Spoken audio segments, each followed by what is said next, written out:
आज के इस वीडियो में आपको अशोक के बारे में बताएंगे, वन लाइनर टाइप के क्वेश्चन जो कि एग्जाम ऑफ व्यू से बहुत ही इंपॉर्टेंट है। तो पहले अशोक के बारे में छोटी सी जानकारी प्राप्त करेंगे कि अशोक थे कौन। तो आप लोगों को मालूम होगा कि अशोक जो थे वो बिंदुसार का उत्तराधिकारी थे, और बिंदुसार जो थे चंद्रगुप्त मौर्य का उत्तराधिकारी थे, और चंद्रगुप्त मौर्य ही मौर्य वंश का स्थापना किए थे। तो क्वेश्चन यहाँ से ये पूछ सकता है कि अशोक कौन थे। तो अशोक जो थे बिंदुसार का उत्तराधिकारी हुए। उसके बाद आपको इस वीडियो में जो हम जानकारी देंगे, आपको अशोक के 14 शिलालेखों के बारे में जानकारी देंगे, और 14 शिलालेखों को बारी बारी से लाइन टू लाइन याद करवाने का भी प्रयास करेंगे, जो कि एग्जाम में पूछ सकता है कि अशोक का पहला शिलालेख किसके बारे में बताया गया है, अशोक के दूसरे शिलालेख में किसके बारे में बताया गया है, 10वां शिलालेख में अशोक को क्या चीज़ के बारे में बताया गया है।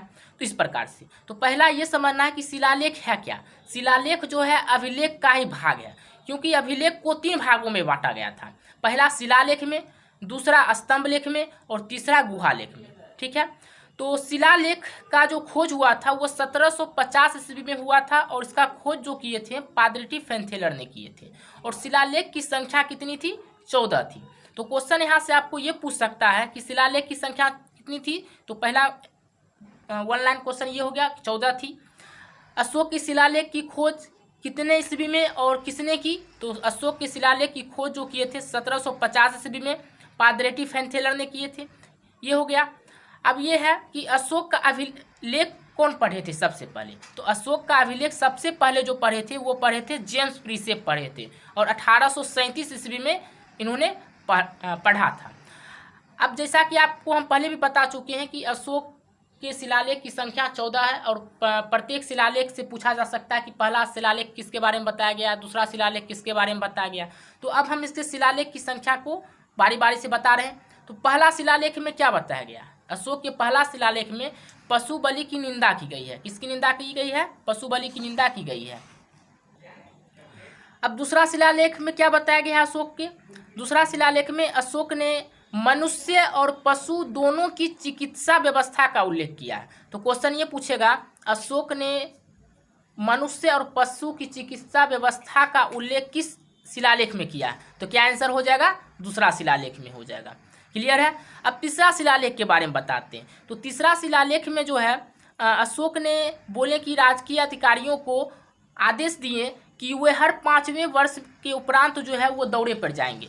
तीसरा शिलालेख में अशोक ने क्या बोले कि हर 5वें वर्ष के उपरांत में जो भी राजकीय अधिकारी हैं वो कहाँ पे जाएंगे? दौरे पे जाएंगे।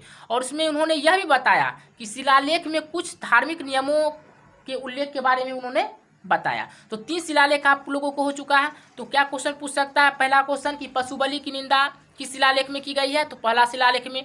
दूसरा क्वेश्चन ये पूछ सकता है कि मनुष्य एवं पशु की चिकित्सा व्यवस्था का उल्लेख किस अशोक के किस शिलालेख में है? तो दूसरा शिलालेख में। और आपको ये तीसरा शिलालेख से क्या क्वेश्चन आ सकता है कि 5 वर्ष के उपरांत दौरे पर जाने के लिए राजकीय अधिकारियों को किस शिलालेख में बोला गया है? तो क्या आंसर हो जाएगा?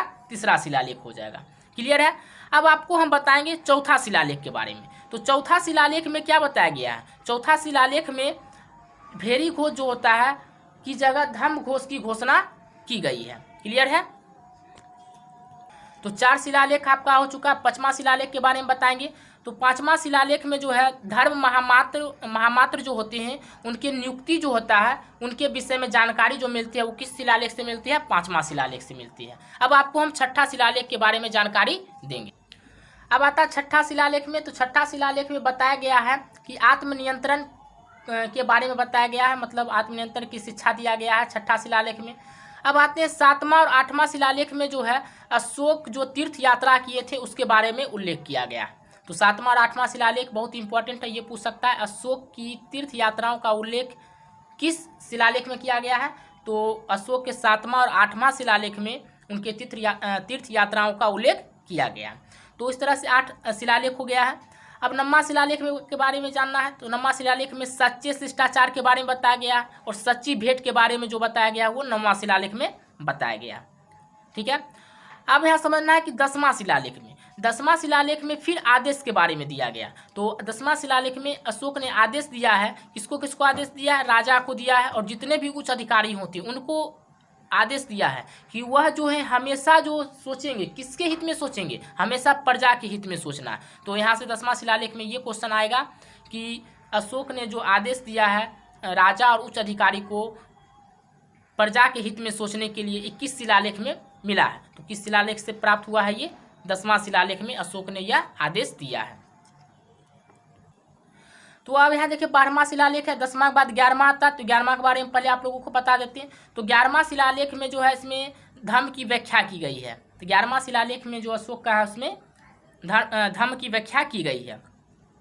इसके बाद आता है 12वां शिलालेख। तो 12वां शिलालेख में जानना है आप लोगों को कि जिस तरह से 5वां शिलालेख था तो सभी महामात्रों की नियुक्ति के बारे में जानकारी मिलती थी, उसी प्रकार 12वां शिलालेख में स्त्री महामात्रों की नियुक्ति के बारे में बताया गया है और सभी प्रकार से इसमें विचार किया गया है कि उनके सम्मान किस प्रकार से किया जाए। तो 11वां शिलालेख में धर्म की व्याख्या किया गया है और 12वां शिलालेख में स्त्री महामात्रों की नियुक्ति और उनके सभी प्रकार के सम्मान की बात कही गई है।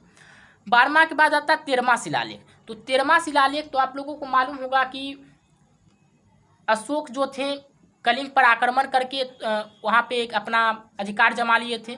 तो 13वां शिलालेख में वही कलिंग युद्ध का वर्णन किया गया और पता कलिंग युद्ध कौन किए थे? अशोक किए थे और उनके हृदय परिवर्तन की बात कही गई है।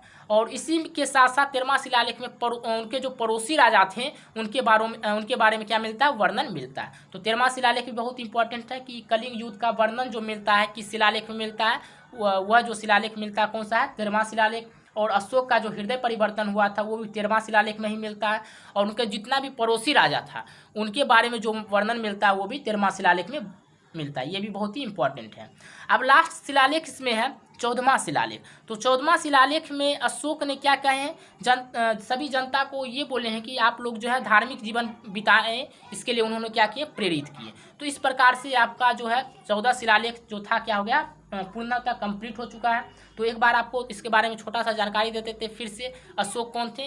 तो अशोक जो थे बिंदुसार का उत्तराधिकारी हुए। बिंदुसार जो थे वो किसका उत्तराधिकारी थे? चंद्रगुप्त मौर्य का। और पता है चंद्रगुप्त मौर्य जो थे क्या थे? मौर्य वंश का स्थापना किए थे। ठीक है, तो इनको यह जो है शिलालेख जो है किसका भाग है? अभिलेख का भाग है। अभिलेख को कितना भागों में बांटा गया था? 3 भागों में बांटा गया था, शिलालेख में, स्तंभलेख में और गुहालेख में। उसी में आप लोगों को हम 14 शिलालेख के बारे में बताएं और अब आगे जो बताएंगे स्तंभलेख के बारे में बताएंगे। तो इस वीडियो में ही तक रहेगा और अगला वीडियो आपको हम डिस्कशन करेंगे स्तंभलेख के बारे में। यह वीडियो आपको कैसा लगा कमेंट करके ज़रूर बताइएगा और लाइक शेयर ज़रूर कीजिएगा। और